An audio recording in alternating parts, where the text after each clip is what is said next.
আজ 24শে ডিসেম্বর, কাল বড়দিন। সিঙ্গাপুরে এবছর আমাদের প্রথম ক্রিসমাস। কয়েকদিন আগের থেকেই আশেপাশের বাড়িগুলো রং বেরঙের আলোতে সেজে উঠতে দেখে আমারও ইচ্ছা হলো ঘরটা একটু সাজানোর। আজ প্রথমেই ঘরটা সাজিয়ে নেব, তারপর বেরোবো সিঙ্গাপুরের সবচেয়ে সুন্দর ক্রিসমাস ডেকোরেশন দেখতে। হ্যালো এভরিওয়ান, কেমন আছেন সবাই? দেশে বিদেশে উইথ সাউন্ড চ্যানেলের ক্রিসমাস স্পেশাল পর্বে আপনাদের সকলকে স্বাগত জানাই। ছোটোবেলা থেকে আমাদের বড়দিন মানে ছিল কেক খাওয়া আর কোনোবার পিকনিকে যাওয়া। তবে সিঙ্গাপুরে দেখছি প্রায় 1-1.5 মাস আগের থেকে সব রাস্তাঘাট, মল নানা রকম আলো দিয়ে সাজানো হয়েছে। ঠিক আমাদের দেশে যেমন কালী পুজোর সময় সব রাস্তাঘাট, বাড়ি সেজে ওঠে বিভিন্ন আলোতে, আমরাও কিছু জিনিস কাল কিনে এনেছি। তা আগে তো কখনো সাজাইনি, তবে আজ একটু নিজেদের মতো করেই দেখি সাজিয়ে কেমন হয়। আমাদের বাড়ির এই জায়গাটায় বেশ অনেকগুলো শেলফ আছে, তাই ঠিক করলাম এখানটায় সাজাবো। আর নিউ ইয়ার অবধি ডেকোরেশনটা রেখেও দেবো, তাই এখানে করলে আমাদের যাতায়াতের আর তেমন অসুবিধা হবে না।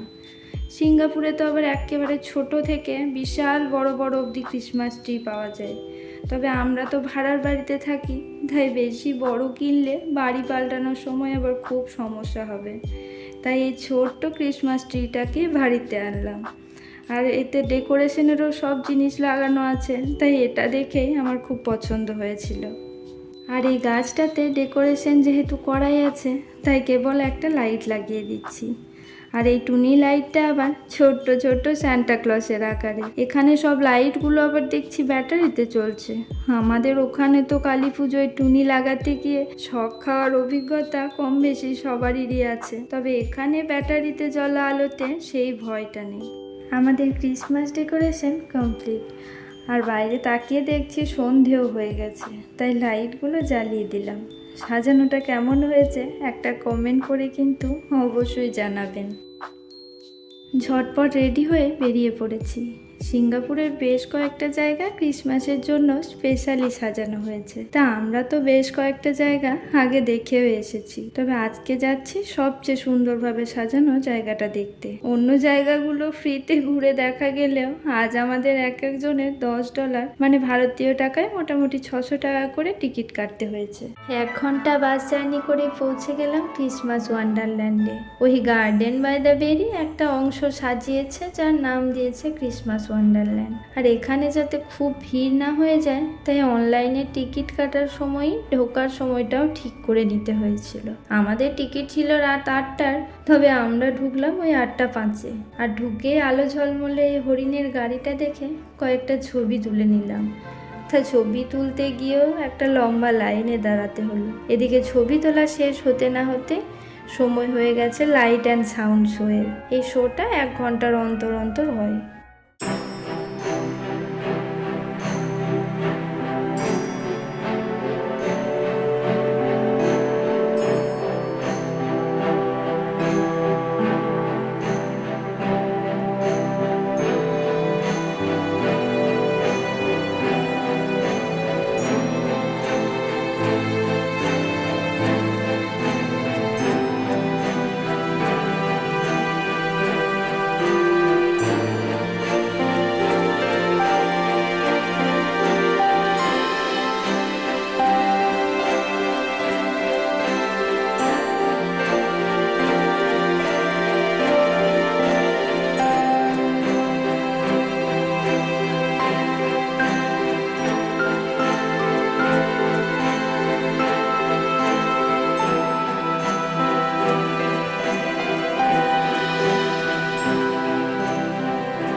এই যে আপনি কি খাচ্ছেন?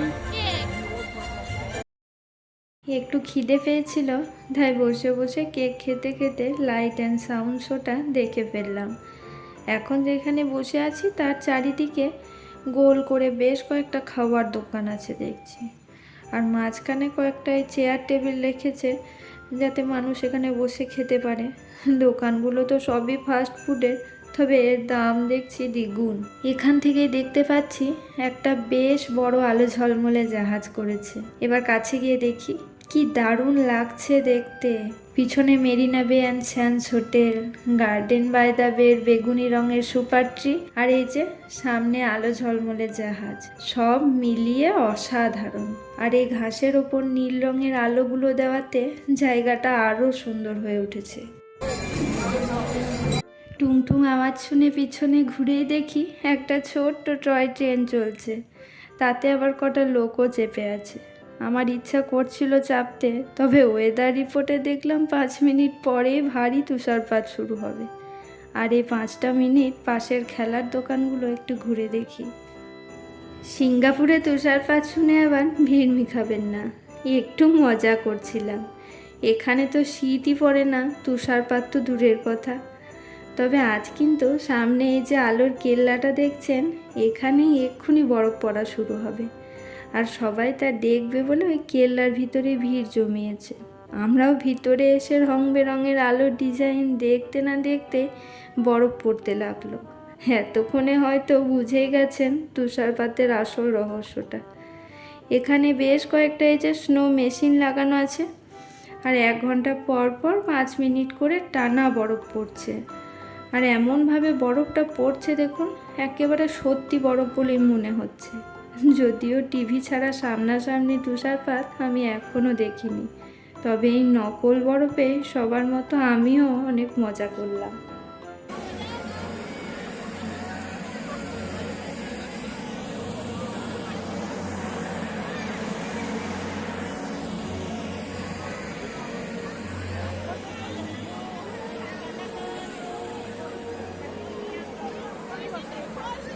কেমন লাগছে আপনার?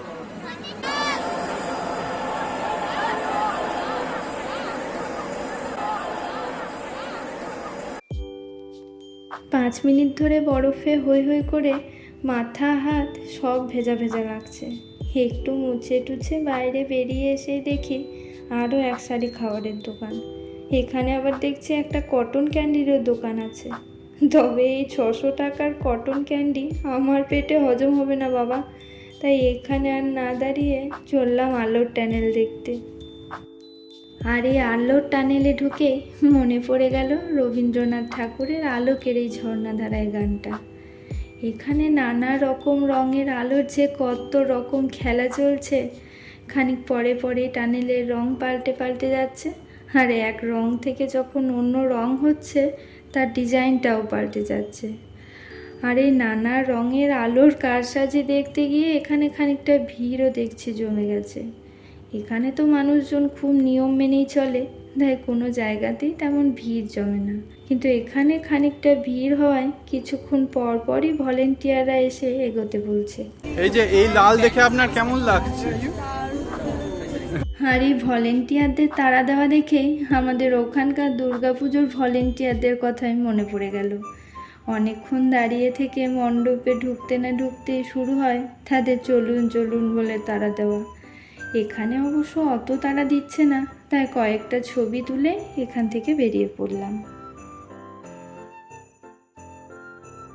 সামনে খানিকটা এগিয়ে চোখে পড়লো এই জিঞ্জার ব্রেড গ্রোভ লেখা এই গেটটা, আর ঢুকে দেখছি এই আলো দেওয়া ঘরটার সামনে ছবি তোলার লাইন। আমরাও লাইনে দাঁড়িয়ে কয়েকটা ছবি তুলে এবার আমরা চললাম স্যান্টা এক্সপ্রেস দেখতে। একটা গাড়িকে স্যান্টা ক্লসের মতো সাজিয়ে তাকে আবার একটা লাল স্যান্টার টুপিও পরিয়ে দিয়েছে। আর এই গাড়ির ভিতরে একটা বড় পর্দা লাগিয়ে বরফের রাস্তায় স্যান্টার গাড়ি চালানোর দৃশ্য দেখাচ্ছে। আর এই স্যান্টার গাড়িতে বাচ্চারা দেখছি খুব মজা পাচ্ছে। পাশেই দেখছি ছোট্ট একটা মেলাও বসেছে, যাতে ওই নাগরদোল্লা, ঘোড়ার গাড়ি, এরকম বিভিন্ন রাইড রয়েছে।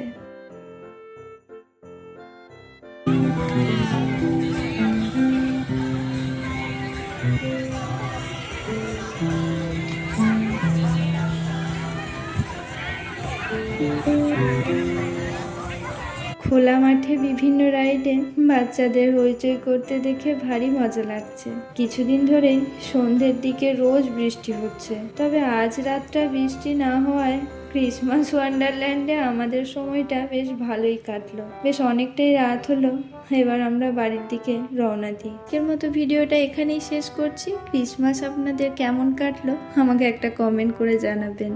আর ভিডিওটা ভালো লাগলে একটা লাইক করবেন, চ্যানেলটাকে সাবস্ক্রাইব করে দেবেন।